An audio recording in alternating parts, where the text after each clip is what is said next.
Okay, let's unpack this.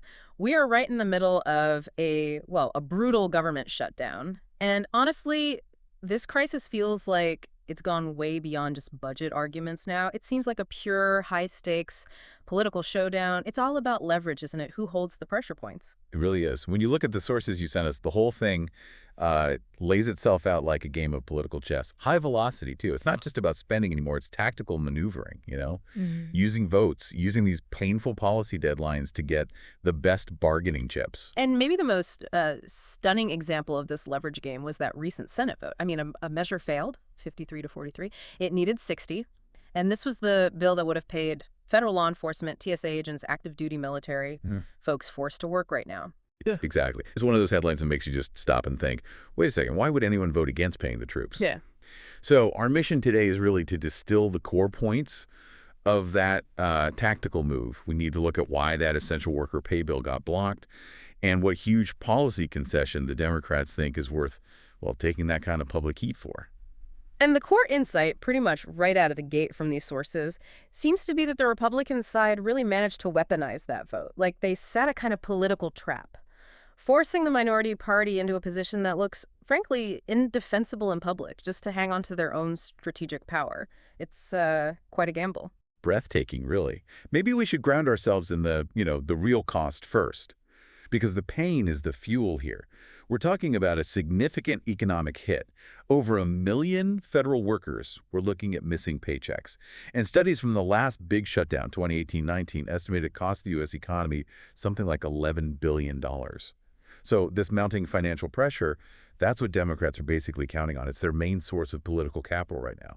Okay, so the Republican countermove, this Shutdown Fairness Act of 2025, led by Senator Ron Johnson, that was designed to just diffuse that pressure immediately. Precisely. That was the idea. Initially, the bill was pretty narrow, just focused on paying those accepted or essential employees, people like Border Patrol agents, air traffic controllers, who have to work during a shutdown but without pay.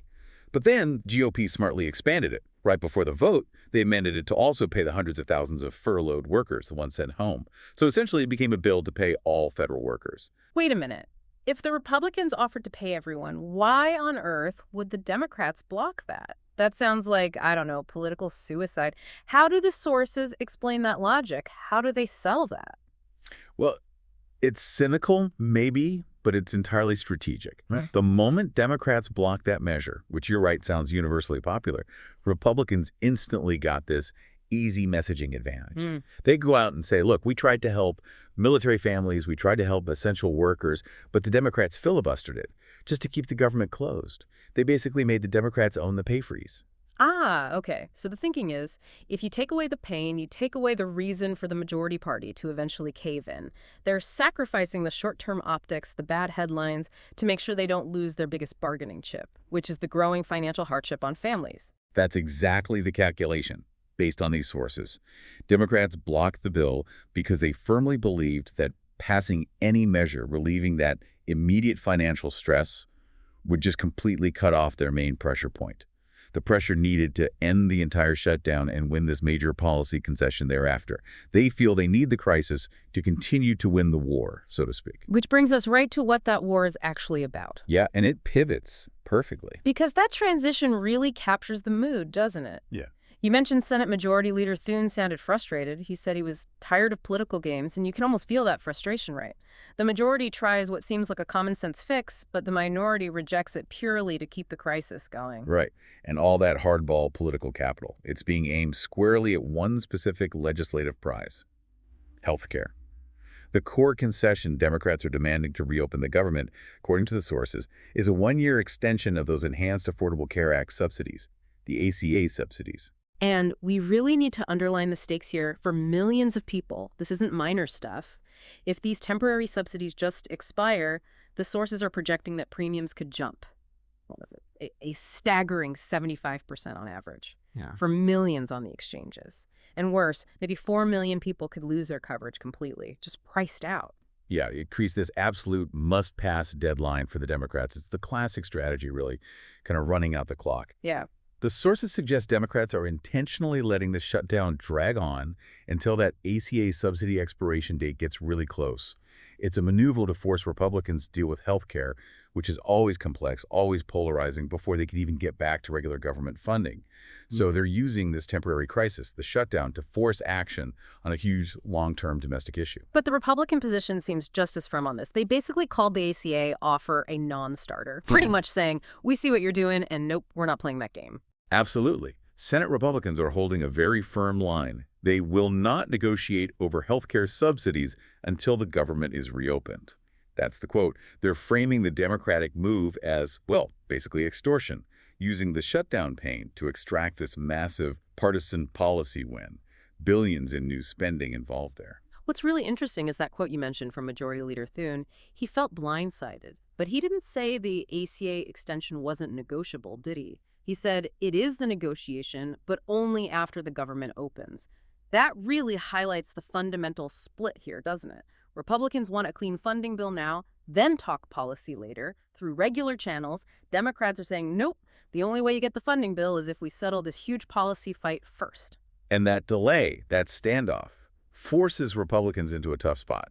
They either end the shutdown on Democratic terms, which could look like weakness, or they let millions of Americans face those massive premium hikes, which is obviously a terrible political hit, especially thinking about election cycle. It's kind of a lose-lose choice they're being forced into. So while Congress is stuck in this deadlock over the ACA subsidies, there's also the other side of the leverage coin, the executive branch. That control actually became the sort of secondary reason Democrats gave for blocking that original Republican pay bill, right? Right. Their argument was that passing the Republican pay bill would give the administration specifically, the Office of Personnel Management, OPM, or maybe agency heads too much arbitrary power, too much discretion.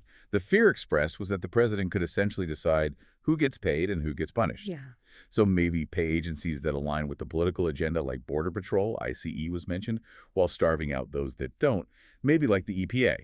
That was the concern raised. Okay, so Democrats didn't just block it, they offered their own version, an alternative pay proposal designed to take that discretion away. Correct. The Democratic bill also called for paying all federal employees, both working and furloughed. But this is the key part.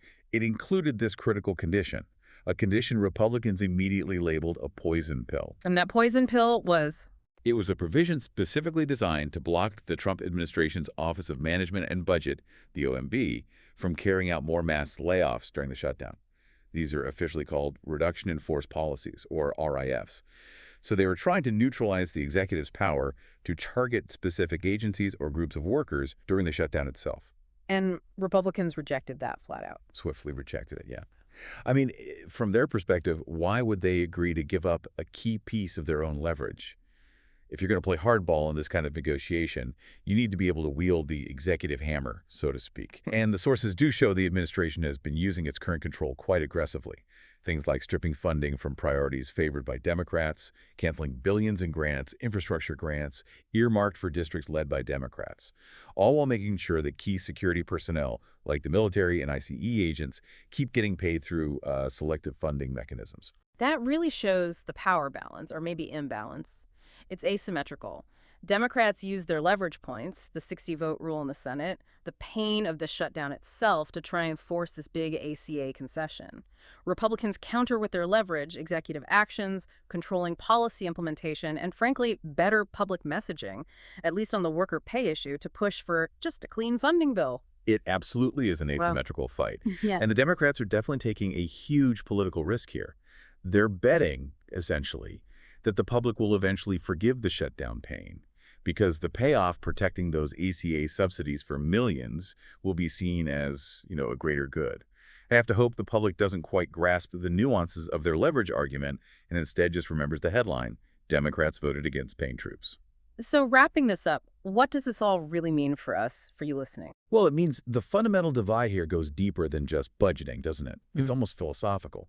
Some of the sources noted that there's a belief among some Republicans that the longer a shutdown like this lasts, the easier it actually becomes to convince the public that the sheer size and scope of the federal government just isn't necessary. Even though we know the immediate costs are huge, that $11 billion lost to the economy, massive disruptions, potential air travel cuts, families worrying about SNAP benefits.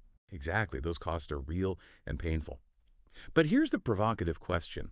This crisis really forces you, the listener, to think about, When the truly essential services that impact immediate public safety, police, fire, mail delivery, and those mandatory benefits like Social Security, Medicare, when those things mostly continue running, does the pain of a targeted government shutdown, where large parts of the bureaucracy are closed, actually end up validating the conservative point? Does it inadvertently demonstrate that maybe the federal bureaucracy is significantly larger, more expansive, than what's truly essential for the core functions of the nation?